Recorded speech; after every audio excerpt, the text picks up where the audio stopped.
my sister Mary, amongst the young folk, I suppose she was one of the most popular girls in town. I'll tell you how popular she was. We used to go to parties, and we used to play games there. And one of the games we used to play, the way we play it, we'd blindfold one of the girls, then she'd go around amongst the boys and put her hand on one of them, and if she guessed who he was, he either had to kiss her or else give her $1. Why, sometimes Mary used to come away from there with $35 or $40. Now, Mother was one of these women. Everybody liked her because she had everything so neat and clean around the house. Why, you could actually eat right off the floor. In fact, we used to do it. And Mother was one of these women. I remember she was all the time getting recipes out of the newspapers, how to cook things. I remember one time Mother found a recipe in the newspaper directing how to make farmer's soup.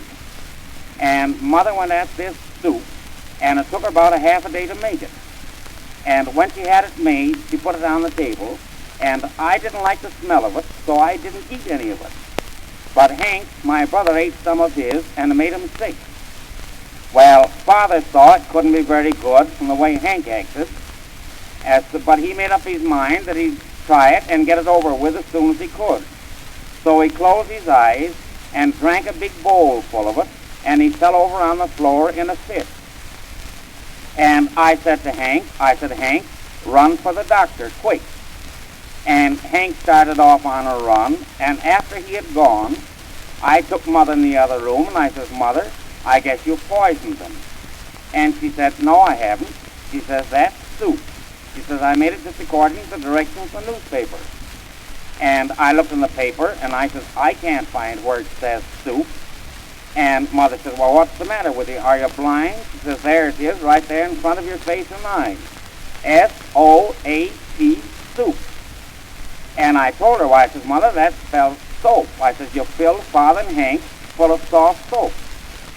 Well, Hank ran all the way to the doctor's, and by the time he got there, from running and one thing and another, why, the poor fellow was so full of suds, he couldn't speak. And the doctor threw him down and put a muzzle on him. Thought he had hydrophobia.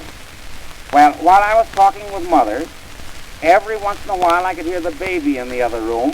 She'd begin to laugh and clap her hands. And I went in there to see what was making the baby laugh.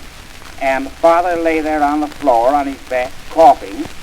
And every time he coughed, he'd blow a soap bubble.